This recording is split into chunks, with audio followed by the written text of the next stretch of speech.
नमस्कार दोस्तों, स्वागत है आपका ग्राउंड ज़ीरो में। और इस समय मैं वीरभूमि महोबा में हूँ। महोबा की बहुत सारी ऐसी सच्ची कहानियाँ हैं जो इंस्पायर करती हैं और बुंदेलखंड का अकेले दम पे प्रतिनिधित्व करती हैं। बुंदेलखंड की इस धरती पर आकर मैंने एक ऐसे शख्स को खोज लिया है जिनके पास अथाह अनुभव है, रिपोर्टिंग का भी अनुभव है, साथ-साथ महोबा के कल्चर को जीते हैं। इरफान जी मेरे साथ हैं जो कि महोबा के वरिष्ठ पत्रकार हैं। इरफान जी, ग्राउंड ज़ीरो में आपका बहुत-बहुत स्वागत है। महोबा में सबसे पहले बात अगर महोबा की आती है तो सूर्य मंदिर काफ़ी पुराना है, प्राचीन है। इसके बारे में क्या बताना चाहेंगे? देखिए सूर्य मंदिर जो हमारे यहाँ का कोणार्क से भी पुराना सूर्य मंदिर कहा जाता है। यहाँ एक राजा हुए हैं राजदेव वर्मन, उन्होंने 890 के आसपास इस सूर्य मंदिर बनवाया और मकसद था कि जो बुंदेलखंड की पुरातत्व है, कल्चर है, उसको लोगों से रूबरू कराया जाए। और यही वजह है कि आज जब सूर्य मंदिर हम लोग देखते हैं तो उससे पता चलता है कि हमारा व्यवसायी इतिहास कितना प्यारा था और कितना लोग इस तरीके के सांस्कृतिक धरोहरों को जोड़ने और बनाने के लिए काम करते थे। लेकिन जिस तरीके से इस इतिहास की विरासत रही है वो धीमे धीमे धूमिल हुई। भले ही हमारे यहाँ जिलाधिकारी आए थे मनोज कुमार, उन्होंने बड़ी पहल की कि सूर्य मंदिर को वही वैभव लौटाना है, तो उन्होंने इसको सजाया, संवारा और म्यूजिक सिस्टम वगैरह भी लगाए जिससे थोड़ा बहुत उसकी खूबसूरती वापस लौटी है। और आप ताज्जुब करोगे हनुमंत की उस सूर्य मंदिर में कहीं सीमेंट 11 सरिये के स्थान एकदम पूरा। तो लोग देखते हैं तो चौंक जाते हैं कि यार कहाँ कोणार्क और कहाँ महोबा, मतलब इतनी दूरी है कि कोई सोच सकता कि यहाँ भी सूर्य मंदिर होगा। और भी देश में कई जगह सूर्य मंदिर का है, लेकिन जिस तरीके से महोबा का सूर्य मंदिर है वैसा सूर्य मंदिर कहीं नहीं, क्योंकि उसके पास में एक सूर्य कुंड भी बनाया गया और उस सूर्य कुंड का अपना एक ये इतिहास है कि उसका पानी कभी नहीं सूखता। जबकि आपने सुना होगा कि बुंदेलखंड में दो चीज़ बड़ी खराब है कि ना पेट को पानी और ना खेत को पानी।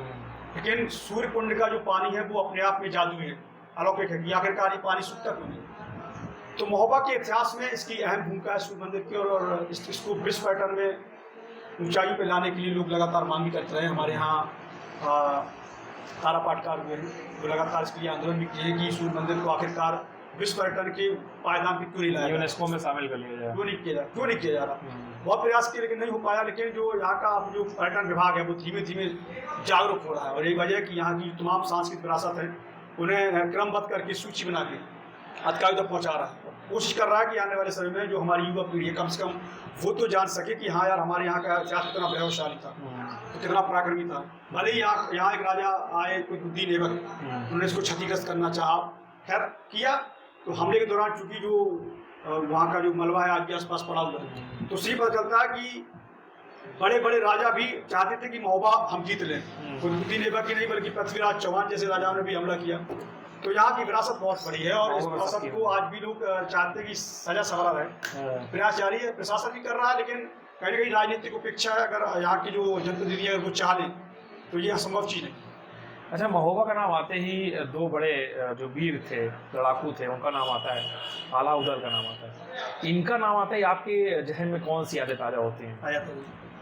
आलाउदल मतलब बड़े लड़ैया गढ़ महोबे की, जिनसे हार गई तलवार, और एक को मारो तू मर जा, तीसरा खौफ खाए मर जा। मतलब महोबा की बहादुरी आलाउदल के इस दोहे में पड़ी है।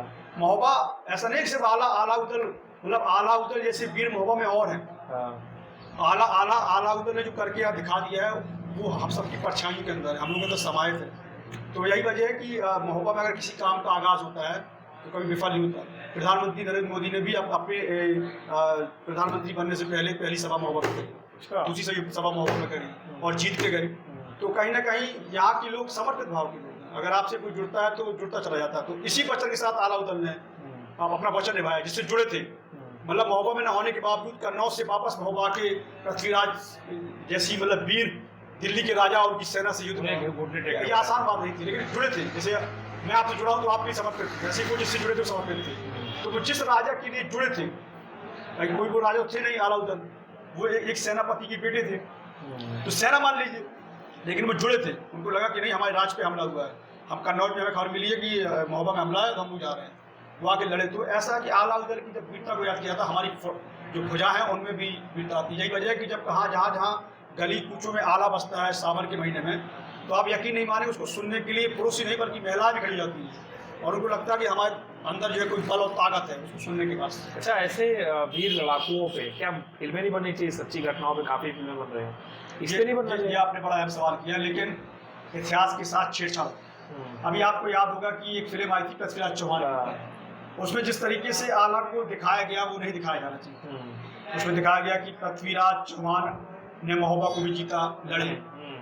तो गलत इतिहास भाई, क्या कि जो प्रोड्यूसर डायरेक्टर है वो अपना सिर्फ अर्थ देखते हैं, इतिहास की वास्तविकता नहीं देखते कि पृथ्वीराज चौहान को हराया गया। ये हमारे आला खंड काव्य में लिखा हुआ है कि पृथ्वीराज चौहान जैसे बलशाली राजा को आला ने हराया, और आला आज भी अमर है। कुछ इतिहासकार तो ये भी कह देते हैं कि आला खंड अतिशयोक्ति का भंडार है।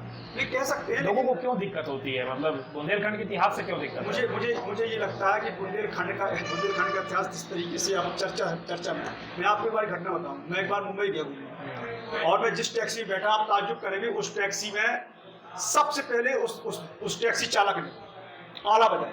अच्छा, मैं मुंबई में, उसने आला बजाया और मैंने कहा भैया क्या बजा रहे हो? मुझे मतलब पहले अंदर से खुशी हुई कि यार कम से कम आला बजा रहा। मैंने क्या बजा रहे हो? अरे बोले भाई साहब ये महोबा का आला है और वहाँ के वीर आला उधर की लड़ाई सुन रहे हैं। तो मैंने ये देखा कि यहाँ का जो आला है, यहाँ की वीरता है, और लोग हजम नहीं कर पा रहे, जो फिल्मी दुनिया के लोग हैं वो हजम नहीं कर पा रहे, और जो वास्तविक इतिहास है उसको टोल मरोड़ पेश करते हैं। पृथ्वीराज चौहान की फिल्म में इस तरीके से आला को दिखा दिया कि नथिंग, जबकि आला इतना बलशाली था, उसको भीम का अवतार कहा जाता है। अब जो भीम का अवतार वो कितना बलशाली होगा, और क्या सही और आज भी मानता है कि जिस माँ की वो उपासना करते थे, मैयर वाली माँ शारदा की उपासना करते थे, उनकी दो माँ को उपासना करते थे। एक हमारी यहाँ की बड़ी चंद का दरबार है और एक मैयर वाली माँ। तो मैयर में तो ये आज भी है कि जब मंदिर के द्वार बंद हो जाते हैं, कपाट बंद हो जाते हैं, पूजा करते हैं, और जब सुबह पुजारी वहाँ खोलता है, मुख्य पुजारी, तो वहाँ दिया जलता है और फूल मिलते हैं। तो आज तक ये कोई बता नहीं पाया कि कहाँ से आता है, लेकिन सब जानते हैं, सब बताते हैं कि आला आज भी अमर है और आज भी माँ की उपासना करने की जाती है। तो यहाँ का इतिहास भरा पड़ा है, लेकिन इस इतिहास के साथ लोगों को चुभन भी ये दिक्कतें हैं, तो वो अपना। अच्छा, चरखारी को लेके एक अंतिम बात, चरखारी मिनी कश्मीर है आपके यहाँ, चरखारी को क्या वो वहाँ तो नहीं मिल पाया विकास की दृष्टि से? देखिए, उत्तर प्रदेश सरकार ने बड़ी अच्छी पहल की। उत्तर प्रदेश सरकार ने चाहा कि बुंदेलखंड को पर्यटन हब बनाए, और ये मैं बिल्कुल अच्छे मन से कह रहा हूँ, दिल से, कि उत्तर प्रदेश सरकार की इस पहल का असर भी हुआ। हमारे यहाँ का गोरखनाथ पर्वत है, उसको सजाया संवारा गया, रूप भी बनाने की तैयारी चल रही है। भले थोड़ा बहुत काम रुकावट में हो गया हो, वो अलग विषय हो सकता है, अर्थ की कमी हो गई, बजट की कमी हो गई, लेकिन कम से कम मुख्यमंत्री ने सोचा, और यही वजह है कि महोबा के जितने तालाब हैं उनका सुंदरीकरण शुरू कर दिया गया, जितनी विरासत है उनको संभालने का काम शुरू कर दिया गया। कम से कम उनको संरक्षित तो कर रहे हैं, और उनका नुकसान तो नहीं होगा। तो ऐसे बुंदेलखंड का कश्मीर है। बुंदेलखंड का कश्मीर यानी कि आप ताज्जुब करोगे कि एक ऐसा इलाका जो सातों तरफ से तालाब से घिरा है, उसकी खूबसूरती इतनी है कि कभी उसके तालाब सूखते नहीं है। पूर्व के मुख्यमंत्री अखिलेश यादव ने भी पहल की थी, उन्होंने सारे तालाबों को खुदाकर उनकी गहरीकरण कराया था। तो अब इस समय जो मुख्यमंत्री हैं वो भी चाह रहे हैं कि बुंदेलखंड का जो कश्मीर है उसका वैभव बना रहे, तो उसको लगातार सजाने संवारने का काम किया जा रहा है। लेकिन कहीं ना कहीं थोड़ा बहुत हमारे यहाँ के जनप्रतिनिधि हैं, अगर वो और बड़ा सहयोग करें तो आने वाले समय में इस कश्मीर का उस कश्मीर से भी तुलना होगी। जी, चलिए, आपका एक्सपीरियंस 2 दशक का हो गया पत्रकारिता का, और इस पत्रकारिता के अनुभव ने महोबा को कैसे समझा?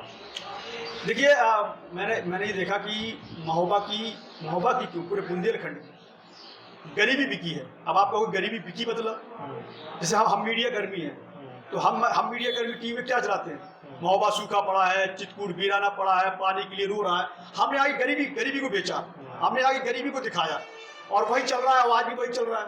हमने कभी आगे बेवा को दिखाने की कोशिश नहीं, जो हनुमंत तुम कर रहे हो। लेकिन तुमने अपने चैनल के माध्यम से सोचा कि हमें महोबा और बुंदेलखंड के इतिहास को दिखाना है, वहाँ की वैभव को दिखाना है, यहाँ की चंदेलकालीन जो शासक रहे हैं उनकी वीरता को दिखाना और आने वाली पीढ़ी को बताना कि हम लोग कैसे थे। तो ये कभी जो स्ट्रीम मीडिया है वो नहीं कर पाई, उसे करना चाहिए था, लेकिन नहीं कर पाए, क्योंकि वो चल ही रहा, वो बिक ही रहा। पानी की खबर दिखाते हैं कि महोबा में सूखा है, पानी नहीं है, तो केंद्र की सरकार वाटर ट्रेन भेज देती है, इतना बड़ा असर। अभी हम आज आप जो है सूर्य मंदिर दिखा रहे हैं, तो क्या आपको लगता है केंद्र की सरकार सूर्य मंदिर के लिए एयरप्लेन या यहाँ पे व्यवस्था करा देगी, हेलीपैड की व्यवस्था करा देगी? नहीं ना। तो हम जो बिक रहा है वो बेच रहे हैं। तो बुंदेलखंड की महोबा की गरीबी बिकी है, यहाँ का वैभव नहीं चल पाया, यहाँ का इतिहास नहीं दिखा पाए। इसका आप सोचिए। चलिए बहुत बहुत धन्यवाद आपका। तो हमारे साथ इरफान जी थे जिन्होंने बेबाकी से महोबा के विषय में जो जानकारियाँ थी वो साझा की हैं, और उम्मीद है आपको ये वीडियो पसंद आएगा। आप हमारे चैनल को सब्सक्राइब कर लें, इस वीडियो को भी अधिक से अधिक शेयर करें। ग्राउंड जीरो के लिए अनुज वर्मा।